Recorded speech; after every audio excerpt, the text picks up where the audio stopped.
thanks to you all for coming here despite all the threats from the weather. And I discovered that it's a serious thing, you know, in this part of the world, a tornado. We don't have them in Turkey, but thanks for coming here and thanks for hosting me here at the Raindrop Foundation. I'm actually in a 20-day long book tour in the United States. It's 20 days and 11 different cities. And I'm just not remembering where I slept last night. It was either Dallas or Oklahoma, one of those. But it's always a pleasure, you know, to connect with American people, because what I've seen in this country, you know, from the first that I traveled to the United States like about a decade ago, is that American people are willing to understand, willing to talk, and willing to communicate. And there might be differences between cultures, but I see a very open-minded, open-hearted people and attitude, and I really appreciate that every time. Now, my book, the issue is on the issue of Islam and freedom. And the title, Islam Without Extremes, a Muslim Case for Liberty, that liberty, I think, is really what I focus in my book. And people ask me, like, why do you write a book, or what's the point? And what's the reason that made you become interested in the idea of Islam and freedom?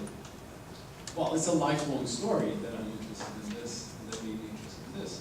But actually, I think it all goes back to when I was 9 years old, growing up in Ankara, Turkey's capital. By the way, if you want to go to Turkey, always go to Istanbul. But I grew up in Ankara.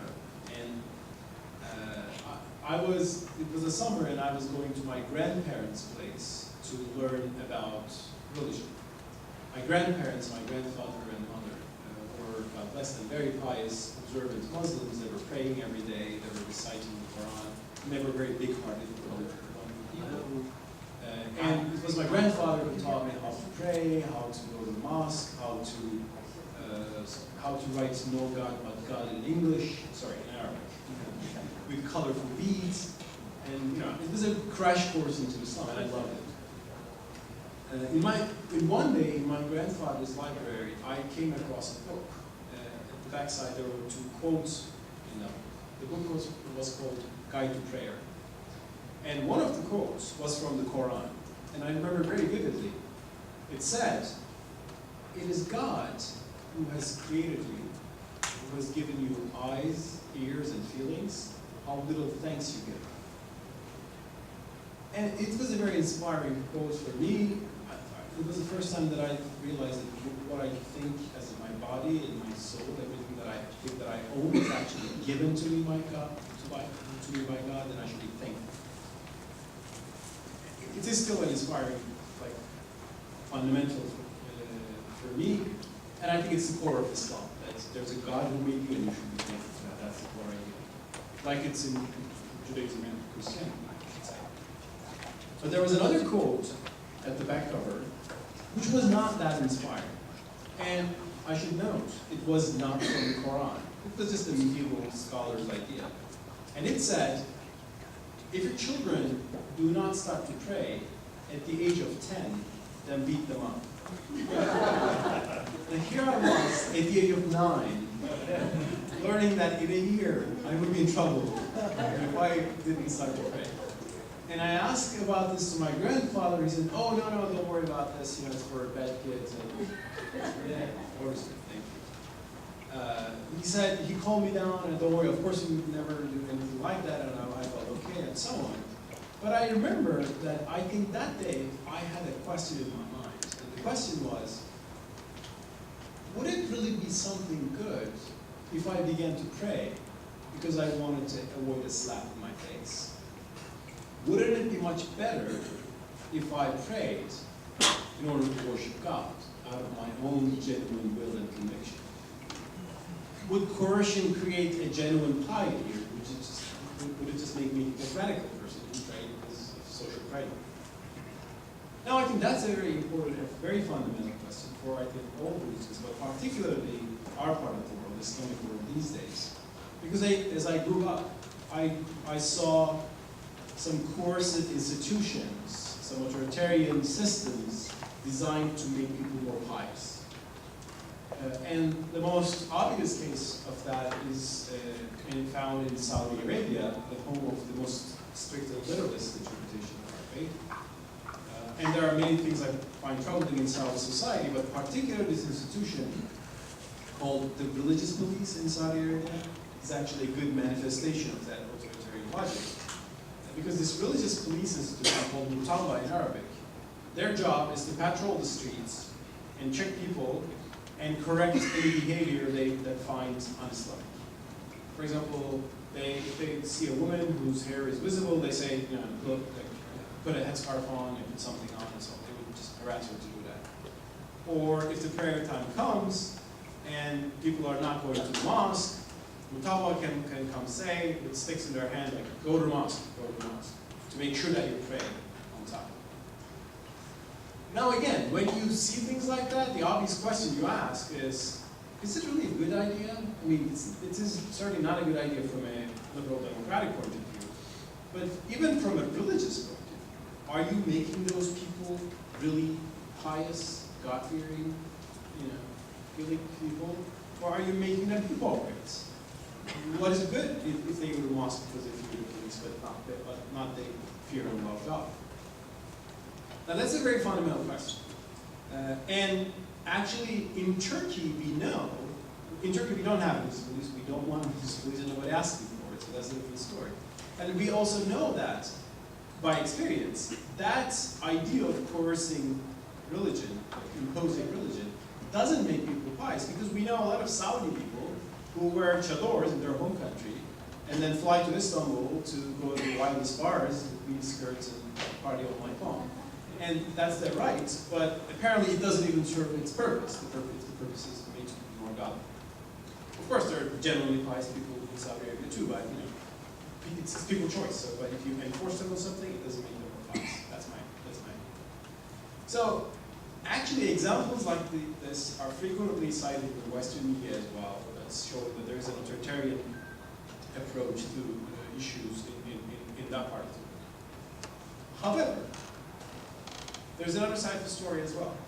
Because I grew up in Turkey, and nobody beat me for not praying at the age of 10. I began to do it at my own will, maybe at the age of 16 or 17, something like that. And I'm glad that we don't have those authoritarian institutions. But in Turkey, we had something else. Until very recently, we used to have what I call secularism police in Turkey, whose job was to force women to take their headscarves off. Because until recently, we had such an intolerant understanding of secularity, or a secular state in Turkey, that universities would have a police officer, checking every student, and if the student wore a veil, the policeman would say, take it off, take it off. Now, when I saw these two things together, I had an aha moment. I said, the problem, it's not about religion. It is about this authoritarian logic, mindset, which sometimes comes in the form of religion, but which sometimes comes in the name of modernity, as Dr. Seckers are claiming. Therefore, I said, maybe it's possible to detach religion, in this case Islam, from that authoritarian culture, and have an understanding and interpretation of Islam which is tolerant, which is respectful to people's individual liberty, which would certainly want to make people pious, but only through sharing the faith, evangelizing the faith, but not imposing it through statement. And my book is all about that issue ultimately. Like, is that approach, first of all, legitimate from an Islamic point of view? Does Islam really condone coercion, or does Islam actually advise, like a civil, tolerant approach? And why do we have these authoritarian institutions and practices that are like customs in our part of the world? And when I actually made research about this, the research goes like I would say, like a few decades of research, like reading and thinking about these issues. Gradually, I realized that, well, actually, when we look at the Quran, the origin of Islam, and the prophetic practice, we don't see an idea that you should impose religion on other people. Yes, Prophet Muhammad fought some wars with the pagans, but that was because they had attacked his community, so it was a war for survival. But from the beginning, the idea that you should coerce people and make people more religious was not there.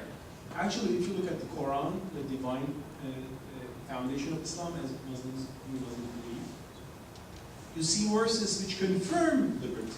There's a verse which says, literally, there is no compulsion in religion. Another verse says, the truth is from your Lord. Let anyone who wants to believe it. Let anyone who wants to disbelieve it, disbelieve it. There are many verses like that, which actually say that faith is something that you acquire through thinking, through hearing God's voice, through like mediation and so on, and not through some conversion, like forced conversion. And also, that's why in Islam, it was throughout history accepted that people cannot be forced to join Islam. Like, I mean, that's why Christians and Jews actually survive as Christians and Jews in Islamic societies until the modern age. There has been too many wars sometimes between them, mostly because of political and ethnic reasons, rather than, I would say, religious reasons. And actually, that's why, for example, when Jews were forced in medieval Spain to convert into Catholicism during the Spanish Inquisition, the era of the Spanish Inquisition, they fled to the Ottoman Empire. The Ottomans welcomed them, yes, as you're Ahl Kitab, the people of the book, according to the Quran, so you have your right to remain as Jews, and Jews have a happy history in Turkey until the 20th century. And in the 20th century, unfortunately, Jews had a very bad era in the Muslim world. Anti-Semitism became so vibrant, not because Islam had it already, because Muslims who had problems with Israel, with some bizarre logic, imported anti-Semitism of Europe to the Middle East, and while Europe was becoming more liberal and flexible on these issues, unfortunately anti-Semitism was now part of the world, but not as a part of the Islamic tradition because of the political problems of the 20th century. So actually, when we look from that point of view, we can say, well, actually, and it's only logical to say Islam should come through genuine conviction and not imposition. However, let me say one thing, and there are many details of this research in the book, but generally there are two basic problems which has given us this authoritarian culture, at least in some way.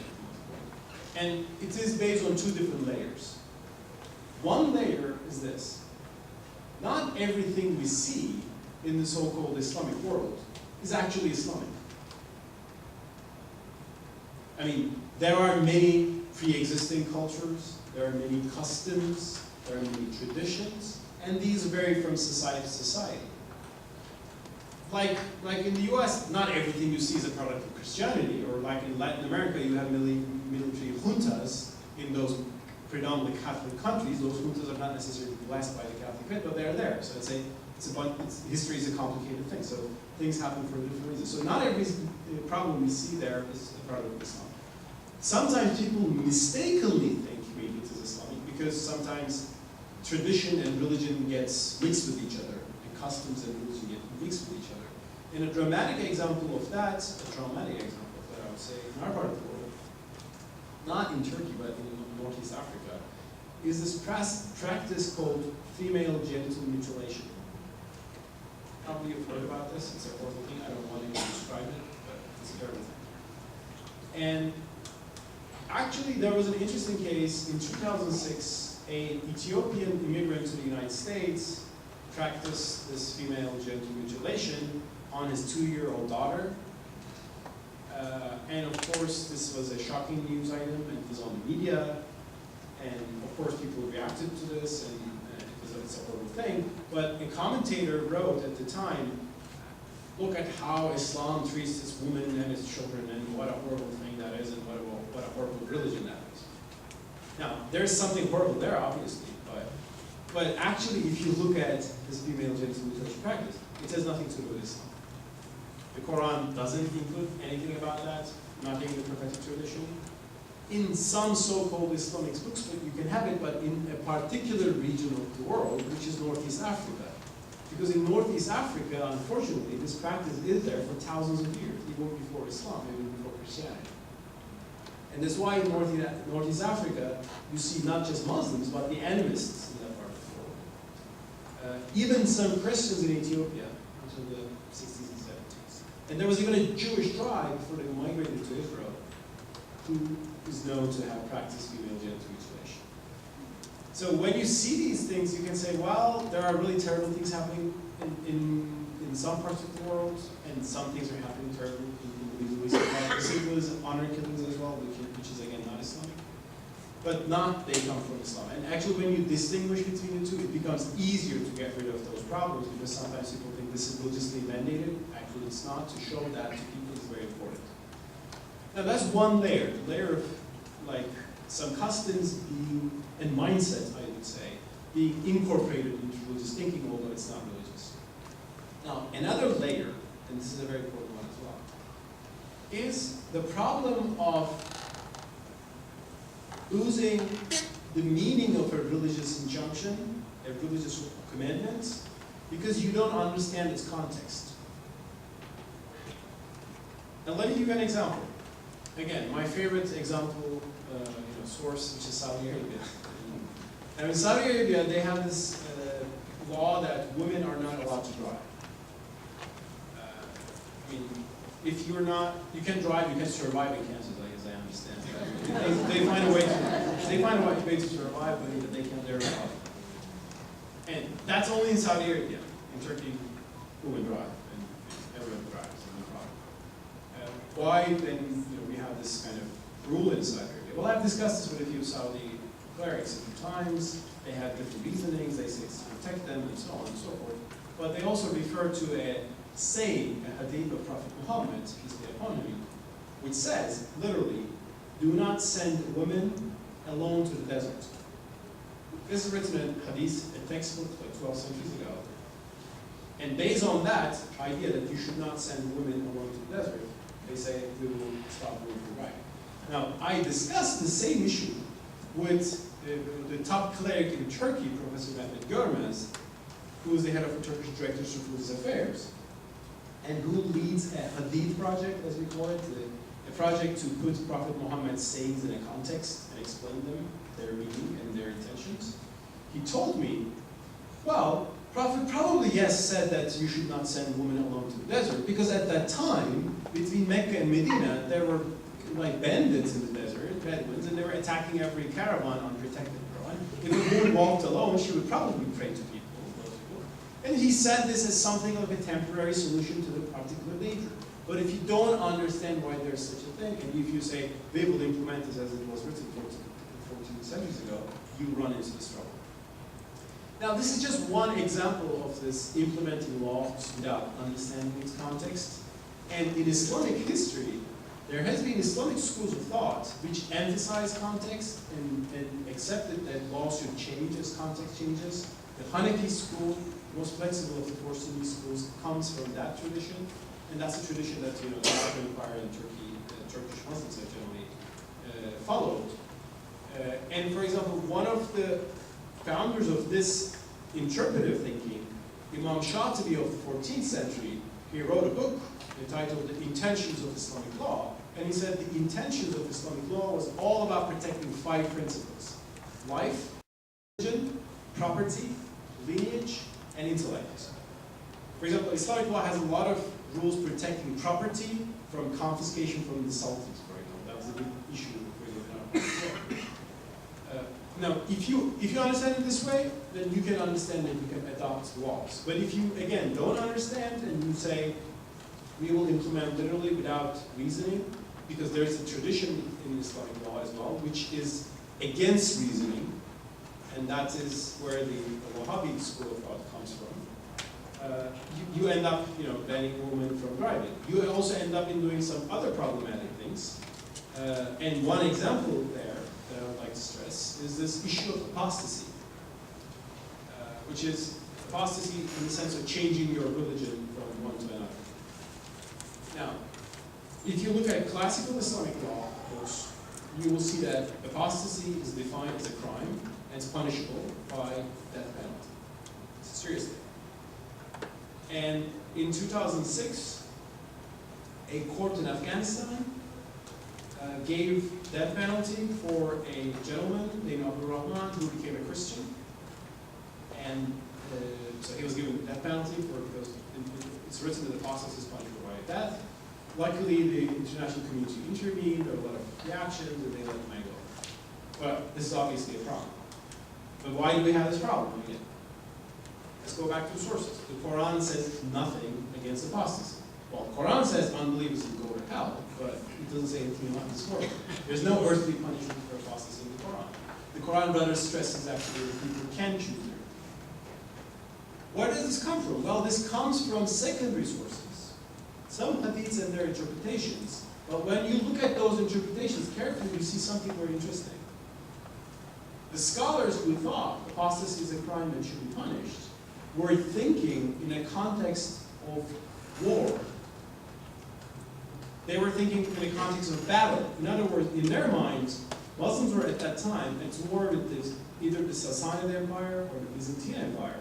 And apostasy at that context, changing as a soldier, changing your side and leaving your army and joining the other army. Now, if you understand that, you say, okay, that's understandable. You know, if a soldier commits treason to his army, that would be a problem, of course. But that's a bigger problem if you don't understand what this is all about, and if you want to implement things blindly, and then you end up having all these bizarre results that punishing apostasy in one word. That's why I think I wrote an article saying that apostasy is a right, not a crime. Because if people want to change their religion, it's wrong. I mean, I don't want to see a fellow Muslim becoming a Buddhist or something else. But you know, if it happens, it happens. What can I do for it? And it will be I would be only making him a hypocrite if I try to put it in my full forcefully. I think it doesn't make sense. So what I'm trying to stress here is that it is not the foundations, it's not the core of Islam, which is giving us some of these authoritarian troubles. And in my book, I go back to almost every authoritarian element in Islamic law or culture and showing that actually in its core, there's a quite understandable logic. And Islam became so fashionable and so successful because it inspired people, because it was this liberating message in the beginning. But gradually, people lost the meaning and stopped thinking and rationalizing about it. But when I say people lost it, did everybody lose it? No, actually, if you look at Islamic history, and a chapter of my book is about that, you see that actually some Muslim states, some Muslim societies kept on updating their law over time. The Ottoman Empire, the precursor of modern-day Turkey, is a really good example. Of course, the Ottoman Empire is very important because until when it fell in World War I, before that, 5 centuries before that, and in that long period of time, for half a millennium, the Ottoman Empire was the superpower of the Muslim world, the central power of the Muslim world. And what did the Ottomans do? Well, besides welcoming Jews and accepting religious pluralism in their midst, even in the pre-modern age, in the 19th century, the Ottomans realized that the West has something new, something different than in the past. The West is more successful for some reason. They first realized that they should get science and technology and military skills and so on. But gradually the Ottomans realized that the West has some new political ideas, like democracy, like the idea of equal citizenship. And then Ottoman scholars, under the Caliphate, Ottoman intellectuals began to discuss these issues. And gradually they said, we should be able to accept democracy. It's a good idea, and actually it's not incompatible with our tradition. That's why the Ottoman Empire established a constitution in 1876, limiting the powers of the Sultan and constituting an elected parliament. In the Ottoman parliament, 1/3 was Jews and Christians, because Jews and Christians had become equal citizens of the empire in 1856 with the Reformation Edict. In the Ottoman Empire, you also had Islamic thinkers like Namik Kemal, who looked at democracy and said that, well, the West is successful because of democracy, and we can take this idea because it is not actually incompatible with Islam. Actually, the Quranic principle of consultation creates a basis for this idea, and that's how the Ottomans welcomed all these concepts. In the 20th century, however, the Ottoman Empire fell, the Middle East was colonized, and the West, rather than becoming an example, now became the enemy to resist. And you had all these growingly more radical groups in Egypt, in Egypt or elsewhere, in different parts of the Arab world, in neighboring Pakistan, which, first of all, saw the West and all Western ideas as problematic, including democracy. And secondly, instead of updating their culture and reforming their culture by remaining loyal to its roots, they became so, first of all, they became very close-minded and close to any change, and they became authoritarian because they thought the problems of Muslims is that they don't have states, so they should capture the states. So the rise of authoritarianism in the 20th century is a very dramatic story. And of course, this particular idea of capturing the states was made possible because of the secular dictators in our part of the world. Because when the Muslim world lost its grandeur, some secularists said, oh, the problem is religion, so we have to get rid of religion. So they began establishing these authoritarian secular regimes which suppress Islamic groups, and those Islamic groups growingly became radical, and you have this vicious cycle, you know, in the Muslim world. One example of that I give in the book is actually the tragic story of Iran. You know, in Iran in 1925, the Shah came to power, establishing his single-man regime, his dictatorship. And the Shah said, well, I want to modernize Iran, and I will begin by forcing all women to uncover their heads, the famous idea that you either force them to cover or uncover. So, and Shah ordered his police to tear rail off from women in the 20s. This was a secular, not democracy, but dictatorship. And the Ayatollahs, of course, saw this as a big attack on their faith, and they renounced the Shah, and Shah got them whipped, a few of them executed, and soon you had the first terrorist movement in the 20th century, the first Islamist terrorist movement in the 20th century called the Devotees of Islam, which began to take revenge from Shah's men by assassinating them. And that movement gradually evolved into the movement of Ayatollah Khomeini, and when Khomeini came to power, he said, now it's our turn. So this dictatorship, secular dictatorship, had created its own mirror image, and in Iran now the headscarf was not banned, it was imposed. And you had these two extremes supporting each other. One country was partly able to escape this tragedy, this vicious cycle, and it's Turkey. Because in Turkey, we had our experience with a secular autocratic regime as well in the between 25 and 50, but Turkey had its transition to democracy as early as in 1950.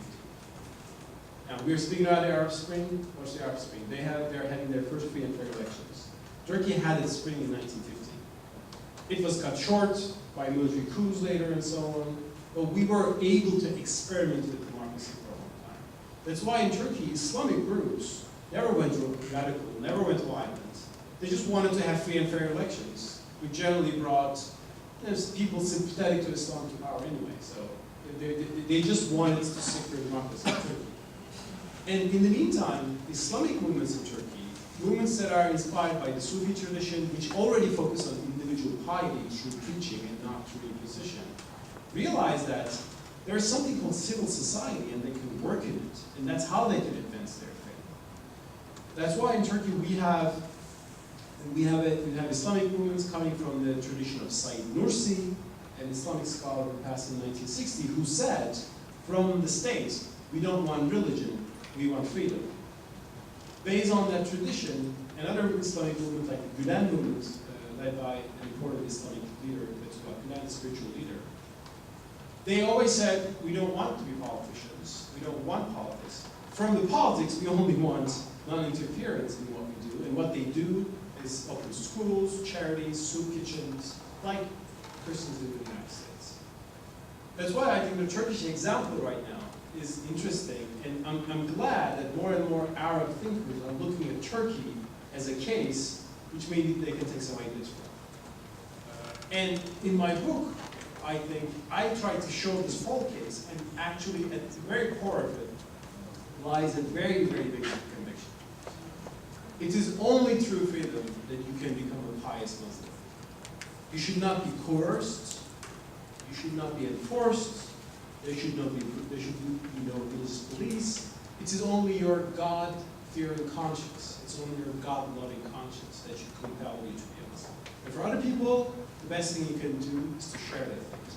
And I'm glad that there are actually so many Muslims who understand that. It is unfortunate that those who don't understand that are the ones who make the news. Thank you so much.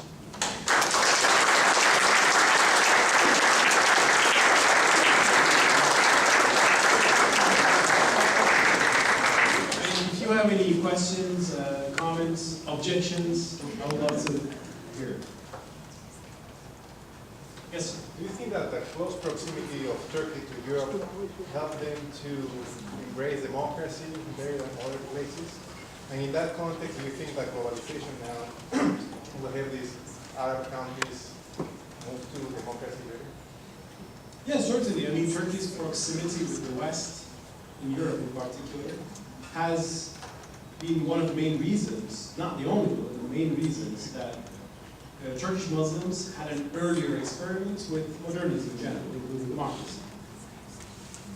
And also, recently we have benefited from the European Union accession process as well. But there's also a little catch there, because the West we experienced in Turkey was European and not American, and especially French. And while people have different ideas about the French tradition, but I'm on a great fan. Because especially when it comes to secularism, French secularism is all about freedom from religion. So for a long time, I mean, Western says, why don't Muslims accept a secular state? Well, you wouldn't accept a secular state too if you're a believer in that part of the world, because it's all about banning those practices and limiting the scope of religion in public square. Gradually, actually, when Muslims learned more about the United States, attitudes towards secularism changed, and the debate in Turkey has shifted. Because in Turkey, for a long time, the secularists, people who are not interested in religion and who like religion, were saying, we need a secular state, and all the pious people were saying, we don't like this thing, it's called secularism. We call it laïcité in Turkish, which is the French imports from the French laïcité. Of course, nobody liked it. The more actually pious Muslims in Turkey open up to the world, they realize that actually in the United States, there's a different idea of separation of state and religion, which is actually good for religion. And for example, that's why, because of the headscarf ban in Turkey, which is crazy, many pious Muslim young ladies could not go to Turkish universities. And guess where they come? They come to the United States. They saw that it writes on the dollar bill, in God we trust, you know, which would be banned in Turkey, certainly, which is anti-secular.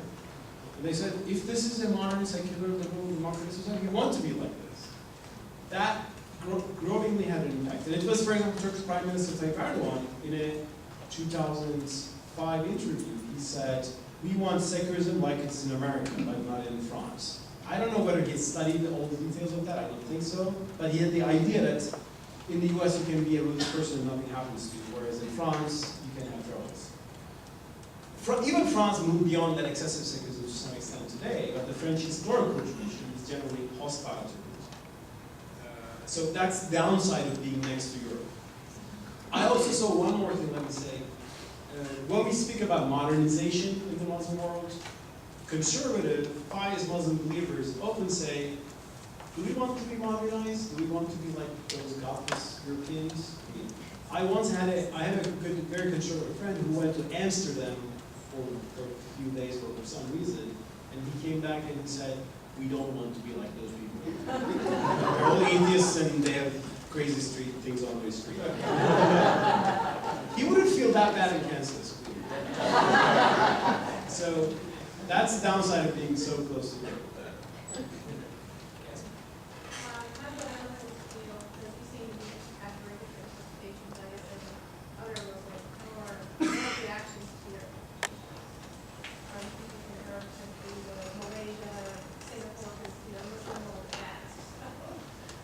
Thank you so much. Okay, the question is, I have a different interpretation than other Muslims, and how do they feel about me? Right, and it's from all over, potentially like Malaysians or Singapore and Arab countries. Well, in all those countries, well, Singapore is not very Islamic, but in all those countries, there are people who would agree with what I'm saying. In Turkey, the majority of Muslims would be agreeing with what I'm saying. In Tunisia, the leader of the Nahda party, the Islamist party of Tunisia, Rashid Ghannouchi, says what I'm saying basically. He has given many interviews recently. He said Islam should not be imposed. He said if you enter Islam freely, you should exit Islam freely. The apostasy laws are being passed. He said Islam can only be, shared through persuasion and cannot be imposed. So there are Muslims who would agree with me, especially in Turkey. What I'm saying is not shocking. Even in Turkey too, there may be people who are a little more authoritarian-minded, but what I'm saying is not unacceptable for the mainstream audience. But there will be people who will see what I'm saying as unacceptable, of course. And unfortunately, they are the ones who have shaped the image of Islam in the world, and especially the Western world. Because if you will be on the news, let me say this. The people who make the news are the most intolerant people on earth, generally, in both sides of the divide. So, for example, there was this cleric in Saudi Arabia recently who said there should be no churches in the Arabian Peninsula. I can find you 1,000 imams who will say this is crazy. Quran respects the churches, and Quran grants religious freedom to Christians, the Quran itself. But they wouldn't be on the CNN or Fox News or MSNBC or anything. So this guy makes it because he says something outrageous, and that makes it. And let me tell you, it is the exact same way in our part of the world. The Americans who are heard in that part of the world are the ones who say the most outrageous thing in the sense of American, like Turkish, Arab sensibilities. To see this, I made a little research, like an internet Google research, which just took very short time. In 2010, in the Turkish websites, check the Turkish press, the different websites, and to see, wrote the word pastor in its rahib in Turkish, and to see who's the most famous pastor in the Turkish news media. It turned out to be this gentleman in Florida who wanted to burn the Quran. And I saw headlines like, Christians in America are burning the Quran. You see, that gentleman shaped the image of millions of American Christians who are socially very tolerant and open-minded and respectful to other faiths. But he made the news in our part, and here you get the other side. So what I'm saying is unacceptable to some Muslims. It's unacceptable to the authorities in Saudi Arabia or partly Iran. The harsh part, the more conservative, the Salafis certainly would not agree with anything what I'm saying in Egypt.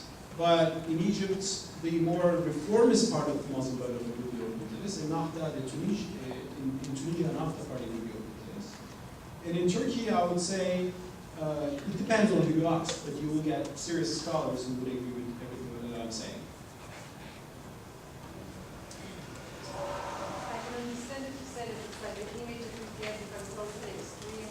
But I must admit that every time that I hear about like violence or terrorist attack or something, I would say, hold on, kind of feel weak, and then say it's a Muslim extreme thing.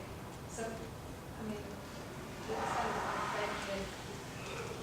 And I would like to know if you have any explain what exactly the jihad is, if there is any source for this, why we associate Islam with jihad, and why actually in today's world, like 90% of the terrorism, the violence, very violent acts are coming from Muslim groups, within Muslims, and between Muslims and other groups.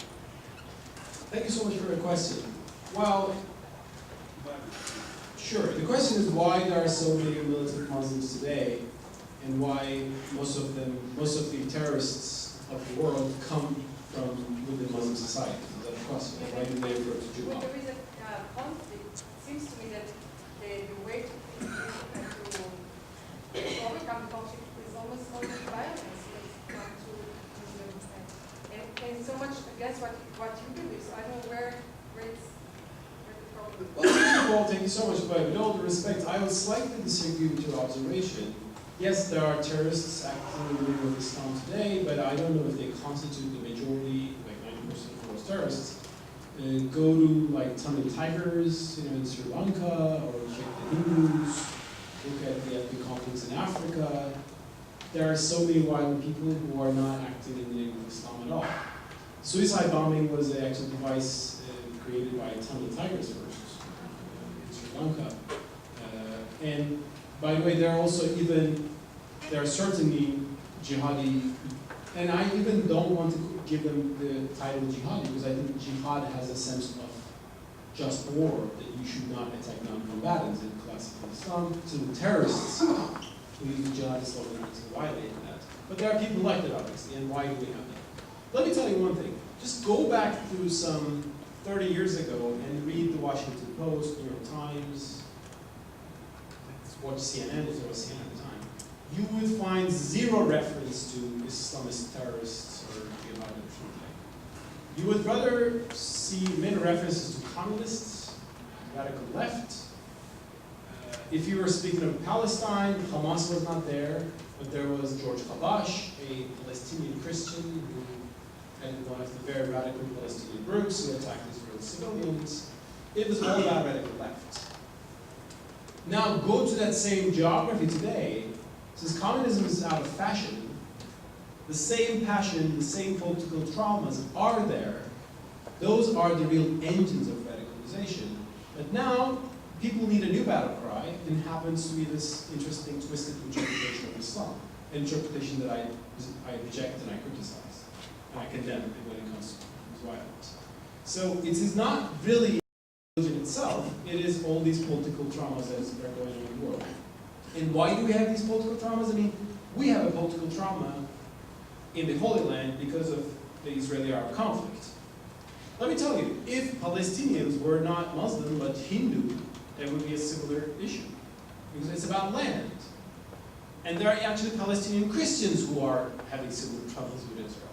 Or if Israelis were not Jews, but Israelis were Catholics, and the Palestinians were Buddhists, maybe Buddhists are a little less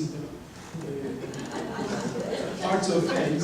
Let me say that. Say the Orthodox, Serbians, you certainly have a lot of problems. So it's a land issue which happens to be, taking place in an Islamic context because the Muslims there are happen to be Muslim. But it is not religion itself which is inciting driving. And by the way, if you speak about extremism, well, there are extremists in Israel as well. One of them killed the Israeli Prime Minister Yitzhak Rabin in the 90s. Some settlers refer to the book of Joshua, very extremist ones, a very tiny minority, but refer to the book of Joshua and say that violence is mandated by the Bible. I know the great majority of Jews and Christians who totally disagree with them. And the great majority of Muslims disagree with the people who think they should blow themselves up. In Islam, we certainly disagree with them. But we have similar problems, I think, in every culture.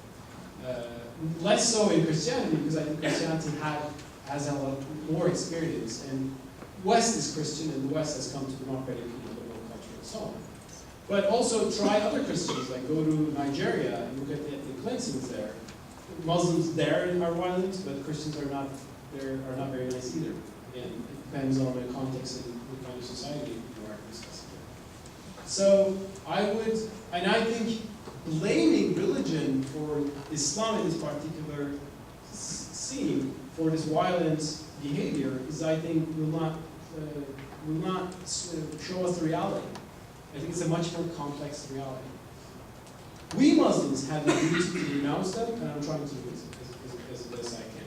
Fethullah Gülen, the scholar, the Turkish scholar I mentioned, he gave a page, an advertisement to Washington Post a few days after 9/11, and in Turkish channels in Turkey and everywhere you could reach, saying this is totally unacceptable. I deplore and renounce these killings. Innocent people can never be attacked. These terrorists cannot be Muslims, and they can claim to be Muslims. So there are people who, we're trying to say these things. But in the West, I think it would be also helpful to understand the nuances in all these problems. And that will help the debate better. Does it look like he was becoming more popular in Islam, or is still very... I would say yes, because I think the Arab Spring, let me tell you something. Al-Qaeda is a terrorist group that I fully denounce. and I think they're doing evil things, and there are fanatics who kill innocent people against everything Al-Qaeda does. I hope they will be just lost from the face of the earth. Let me tell you something. Al-Qaeda's theorist is this man called Ayman al-Zawahiri. Check his history. He's a product of the torture chambers of Husni Mubarak. I mean, these people have a history which made them so radical and violent, and that history was very much the lack of democracy and lack of very brutal, excessive dictatorships in the Middle East. It's good that in Egypt, the people who could have been evolved to that direction are now sitting in the Egyptian parliament and trying to discuss laws. It's good. I mean, they can be called minor, but let them have them in the democratic system, and maybe things will change over time. So I don't think we're going to a worse era in terms of this radicalism problem. I think actually the change of context in the Middle East is helping towards an evolution to a better future. In Turkey, we're trying to our best. In Turkey, we don't have such a problem, by the way. We never had an Islamic terrorist group in Turkey. If you talk in Turkey about terrorism, people will think first the Marxist-Leninist Liberation Front or something, guys, and the Kurdish separatist movement. But Turkey's Muslims have never resorted to violence. Well, because it's a Sufi tradition of its own. Plus, in Turkey, you always had democracy. You could be in the system. You mentioned the preacher who burned the Quran a few years ago, and I think that, while most Americans probably would feel no desire to burn a Quran, many of us would yet support an individual's right to do so as a freedom that we have in this country. So I'm wondering what you're thinking about the anti-blasphemy resolutions that are being, in the United Nations right now. It's widely supported by Islamic countries and our country as well. I wonder what your thoughts are. Yeah, sure. Well, my chapter 11 is all about that question, so I suggest to buy it, which is out there, by the way, for sale or discount, $15 prices. But in a nutshell, let me say this. I am against those so-called blasphemy laws. Because I think, as a pious Muslim, I really don't like to hear things that offend my faith. I really don't like to hear someone who mocks Prophet Muhammad or see a cartoon like that. By the way, I'm similarly offended by anything that mocks Jesus Christ or Moses or Abraham or God, the Almighty in the first place. All of them are sacred for me. So I despise that. But do I want them to be punished for that? My answer is no. Do I want them to be attacked and bombed? And certainly no. For a few reasons. First of all, I think my faith should make me, besides everything, confident. I mean, if I believe in this power of my faith, I should not think that someone who mocks it will actually harm my faith. It's only bad for that person. That's just the reasoning. Plus, actually, if someone says Muslims are terrorists and makes a cartoon of Prophet Muhammad showing him as a terrorist, which is certainly very wrong and very hurtful, the best thing I could do to him is to maybe give a smile and say, hey, gentlemen, you're misunderstanding us. Why don't we have a cup of coffee? And maybe that will have a better influence on that person. It's just logical. But there's also, when you look at the Quran, what to do in the face of mockery. There's a particular verse in the Quran which nobody has mentioned between all these violent attacks. It's in the book I mentioned. It says, if you hear God's verses being mocked by a group of people, it says, then do not sit with those people unless they engage in a different topic. That's it. It doesn't say go and attack those people. It doesn't go and call the government to silence those people. It just says do not sit with those people because they're disrespectful people who are disrespecting your faith, and you would say, I'm sorry, I'm not going to be a part of this conversation. And I'm sure to do that. If I see people, I could debate an atheist, but if the atheist swears God or something, I would say, this is the end of discussion, I will not be talking with this person, because that's sacred. But that's it. I mean, and I would, if there's a paper that has a cartoon of Prophet Muhammad, I will not buy that paper anymore. I would boycott it. Again, that's it. I actually, in that chapter, I discuss all these issues and show that the best thing we Muslims can do in the face of this is a boycott. I mean, I don't want to watch that movie, which makes fun of God, and I'll tell maybe other Muslims not to go and see it, but I won't call for the murder of the director of that movie or something. So that's the idea. And also, as for blasphemy laws, I don't think we should call governments into action for these things, because if governments start to ban what is blasphemy, everyone has a definition of blasphemy, and we will end up, giving up free speech. So that's my take. And that's my take logically, from a reasonable point of view, and also from a Quranic point of view. One more thing. The Muslims who have given violent reactions to cartoons, that's been a very good issue, have always recently reacted to the cartoons about Prophet Muhammad. And that's very understandable. But according to Islam, Prophet Muhammad, Prophet Jesus, as we see in the Prophet, Moses, Abraham, Noah, these are all sacred. So actually, a play which mocks Mary the Virgin is similarly offensive for us. And there has been very faithful-minded Muslims who have protested plays mocking Jesus as well. And in Australia, there was a cartoon showing Mary in a very inappropriate way.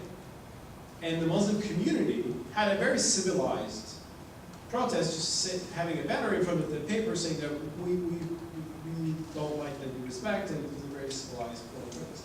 And it was none other than the ecumenical patriarch in Turkey who thanked them for their sensitivity for Mary. So that is a theological-minded approach. The other one, how dare you insult our prophet, is more of a nationalist approach, I understand. You're insulting us. So in the book I try to make those distinctions, but chapter 11. Yes, sir. So, along the lines of image, in this 20-day tour that you've gone on, I wonder how many mainstream media outlets have come to either interview or have come to report your talk to the evening news? Not much. Well, I was interviewed by NPR in Texas, in Dallas. I'll be on YouTube, I think, but not any major newspaper. Christianity Today showed interest in interviewing later, and I got a call from Washington Times as well, but they didn't put me on the TV, so publications called me later for a few interviews, we did them, and I was on NPR in Dallas, so that's it. So a follow-up question. I think that's a major difficulty with open societies like you're talking about. What's your idea about how to solve that problem?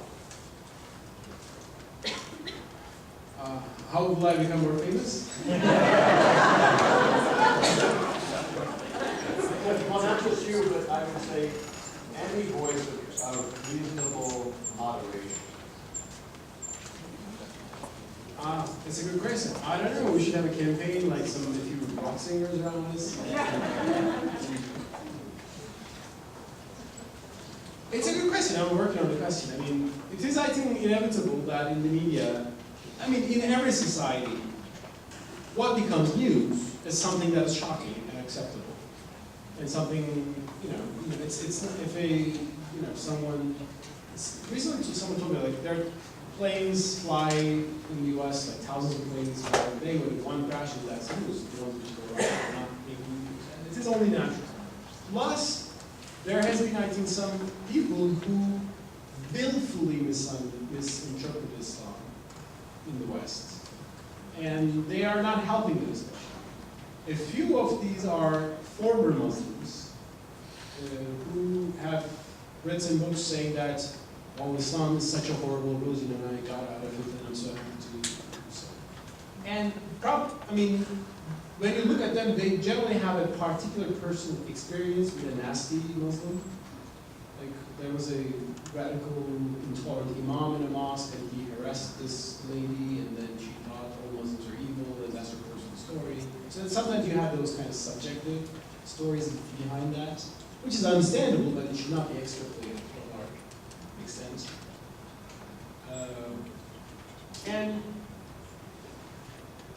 And there's another problem here, when radicals like when the terrorists you mentioned do unacceptable things, they attack us, Islam and terrorism become the global debate, right? And in Turkey, I'm trying to contribute to the debate. Some scholars contribute to the debate, saying that we condemn these things. Many Muslims do not say anything, not because actually they condone the action, but they think they would be playing into this rhetoric of Islam and terrorism connection if they say anything. I think that's a mistaken point of view, but it's a common point of view. So when people say, why don't they say anything? The reason is not they don't like it, they refuse to speak on a thing like that, sort of, which is wrong. I mean, I'm telling at home that you should be more open about these things. But I've heard many people in Turkey, serious like Islamic people telling me, you go to Americans and talk to them about Islam is moderate, blah, blah, blah. Why do we need that? Why do we need to go? And of course we are that. They should understand. So it's kind of, it's a different attitude. Not because they condone this. But that is misunderstood sometimes as condoning here. So these are cultural differences. Another thing is that some people ask, why when there's a terrorist bombing in the name of Islam, Muslims go out on protests everywhere and so on. Well, the Arab Spring changed it a little bit, but these societies are not used to having protests. I mean, in America, you are used to express yourself very openly. I mean, not every society is like that.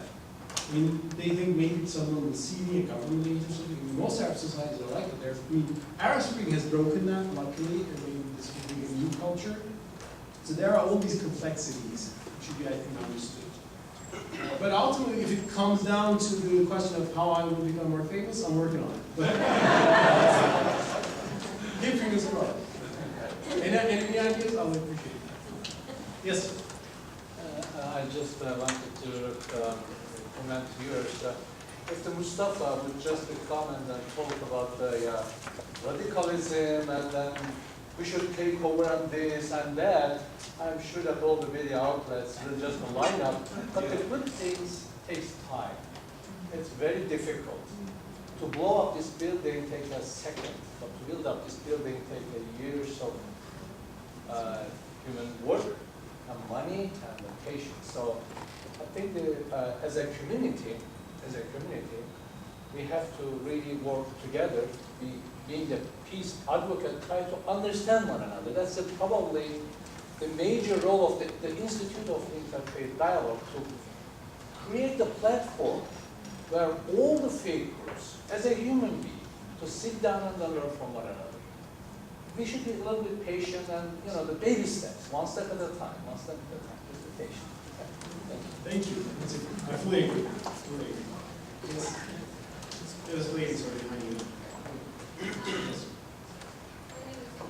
Yes, we don't hear you. Just could you please stand up maybe and speak up? Just to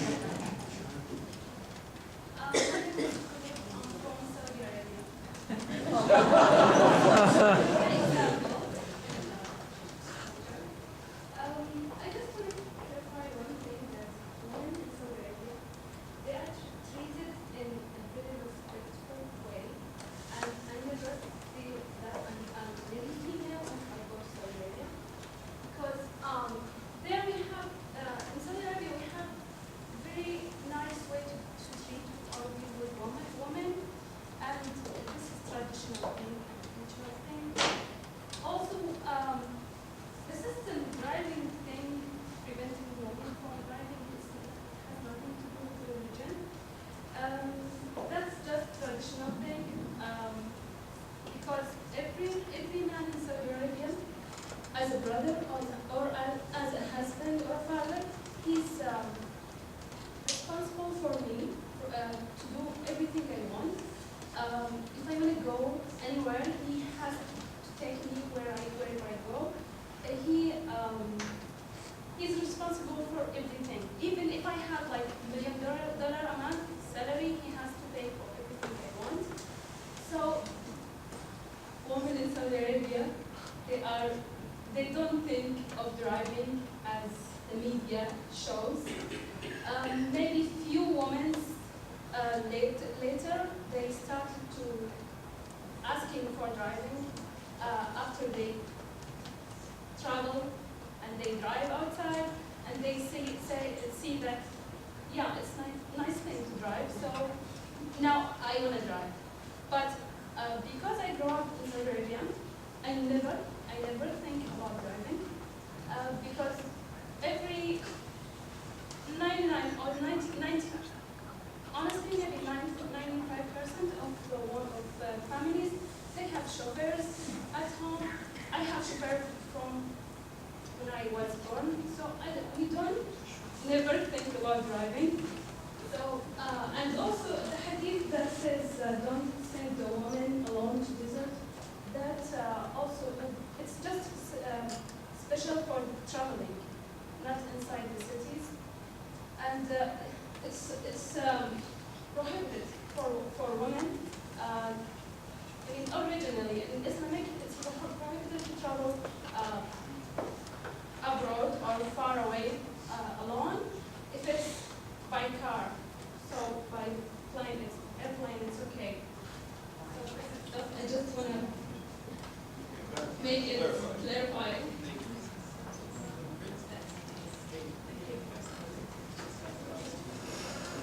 Thank you so much for your contribution. I mean, first of all, with all due respect to Saudi women and men, I do want to. I find the system problematic there, especially in the police institution. But actually, you said something very helpful. You said this is cultural, not religious. And actually, that's my point. Most things are cultural, but sometimes people start to defend them thinking they're religious as well. And of course, Saudi society has its customs. Turkish society, like their custom, has its customs. But we should just try to understand what is cultural and what is religious. Of course, the hadith is about traveling far, but I think the origin of that goes back to the idea that women would be in danger, and especially in a setting like 7th century Arabia setting where you visit really a dangerous place. I think we should understand that in its context. But not everybody wants to understand the context, and that's okay. The other thing is though, you said you have drivers and so on. Maybe not every lady has a driver, so.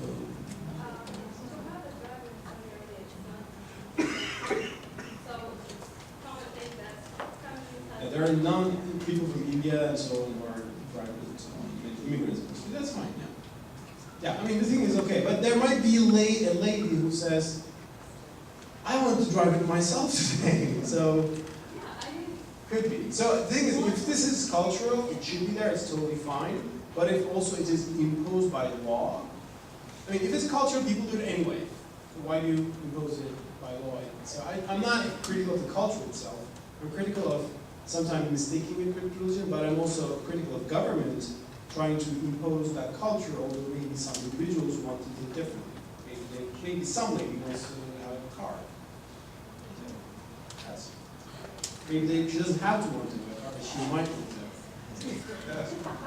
Yes. Yeah, just a little comment. I'm a little bit confused about this women going alone into the desert. I don't think anyone goes out into the desert alone. Ever went out into the desert alone because of the climate, not because someone's trying to. If you have a camel, that helps. Right, men or women. But anyway, so I have a problem with that. But my question is, well, first of all, I want to thank you very much for coming to this area and giving a talk to us. Okay. It was quite a pleasure. And congratulate you on your book. I bought it several weeks ago. And, You got it. I've decided to have my students read it in the fall semester. You suggest other people buy it? What? I'm assigning it, so they have to buy it. Yeah, great. We should have a dinner later. Exactly. That's the real way. Yes, you just need to advertise it to university professors and hopefully. But it's going to be a great replacement for what I was having the students read before, which was very my distinguished professor at the University of North Carolina, that the students just really had a hard time with because he just, laid out all the negative things that Christians have done to Muslims, or at least they did in medieval times, that they wrote negative things they wrote about Muslims, and Martin Luther said that Muhammad was the son of the devil, and he wrote it. I mean, that's what he wrote. We don't like the Jews either. And so, but anyway, this distinguished professor decided, if you just tell the students, why trouble with Christianity by putting all of this in their face. And the student just had a horrible time with it, you know. And so your book is the solution. And I'm so excited. Thanks so much. What I'm missing in your book is Sufism. And I wonder why that you only mention Sufism as seen as an innovation from some perspective, and or Sufis are innovators. And then you mentioned that Rizal is from the Naqshbandi family, but you don't call it, and he was the one that really shaped Turkish politics. But you don't allow him to be a Sufi, he's just from Naqshbandi's family. So I think this is what we'll talk about over dinner. I changed my mind now.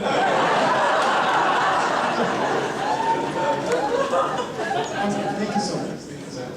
Thank you so much. Yes, I mean, maybe I should have made more emphasis on Sufism. In Islam, I would say there are very main three big branches of the trade. One is the jurisprudence branch. One is the rationalist branch, and one is the Sufi one. And I think we need all of them. But a particular strain among the jurists says only the jurist branch is legitimate, and rationalists are totally gone out of the field, and Sufis are too wishy-washy anyway. So it became a dry set of laws, and that's the problematic aspect that I was criticizing. And I tried to revive the rationalist strain there in the book, and to show its potential and its course of history. I made less sense of Sufism. The thing is, Sufism is very much emphasized anyway. I mean, in all books about Islam. So I just wanted to rediscover the rationalist strain, which lives to some extent in the Hanafi tradition. And the battle between them was my main concern. I mentioned Sufism a few times too, but Sufism is a mystical thing, so you don't actually even rationalize about it. So it's irrational. Sufism is like it's a feeling, it's just a sense of feeling. It's very influential, very powerful. And Muslims who have focused on Sufism, which is all about finding the God in yourself, in your inner self, don't tend to be like authoritarian or something, because they're just in a different world. They say, of course you can, I can close it if you like, but I'm trying to find it myself. So, of course, it's a very powerful strain, and it needs to be discovered. There's some form of California Sufism going on as well, too. That's fine, too, but that's different, you know. It's okay. But even that is actually a way for the message of Islam to be understood. Right. Thank you, Bill. Thanks so much. We have to go on to dinner next visit. Yes, sir. I too think you are probably destined to become famous. And we're all hoping for that. I'll pray for that. Speaking for myself, and I have a feeling I'm speaking for more than just myself, your presentation has been very engaging, very informative, entertaining. And would you take a moment just to tell us a little about yourself? You're very comfortable in Western culture. You have spent time here, it appears. Would you take a moment to tell us about yourself, your education? Were you educated in the West? Thank you, sir. I mean, first of all, no, I wasn't educated in the West, but first of all, let me thank you for your very kind words. And I very much hope that your prediction will come. I was not educated in the West. I was educated in Turkey. In English language schools, though. So we have like quality schools in Turkey that pay and so on, and you go there and you have English language education since you were 12. So Were they Gulan schools? No, not really. The secondary school that I went to, I mean, since I was 12, I went to the private schools. One was a school founded by the British in Istanbul, but it was nationalized at some point, but still kept the British tradition. We had a few British teachers. Then I went to Boğaziçi University in Istanbul, which is Roberts College, actually. It was an American university. So I was educated in the English language throughout my education. That's one reason that I know English well. Secondly, I've seen a lot of American movies. I'm a fan of Rocky, John. I travel to the US a lot, and I have great friends in the United States, friends that I deeply love, and one of them was actually with us today, Mark Shield. Mark, let me say hi to you. My good friend Mark here. And we met Mark, I met Mark actually a decade ago at least, right? And we kept in touch through email, and he actually helped improve my writing. I mean, I'm a writer in English, but 10 years ago I wasn't writing maybe this proficient, how do you always say, this eloquently. I hope still I still have mistakes. But Mark, for example, helped me a lot. He edited my pieces. So I've taken friends of mine because I said English is the global language, and I should be able to speak and write in this as a Muslim who knows the Muslim world, but also who knows the West as well. And there's need for people like that. And there's people in our part of the world, for people coming from the West, and will be able to articulate the culture there as well. And I've traveled to the United States so many times. I've never lived here, but I don't know, I've passed the Atlantic maybe 100 times over the years, for events, conferences, and every time I learn more. And I keep reading, and I also learned a lot from Christian thinking too. I love C.S. Lewis. I subscribe to First Things magazine, which is like a theology magazine. And I also saw how Christians struggled with the issues of modernity, and they have actually faced similar questions. How do they respond to atheists and these aggressive secularism in the West? And I actually saw that we are somehow similar, despite all the differences we think between us.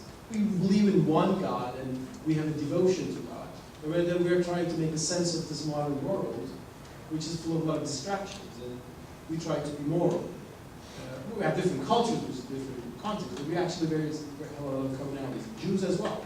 We the monoteists, I would say. And I tried to discover that, and over the years, and my thinking about my religion has changed, and as I learn more about the world.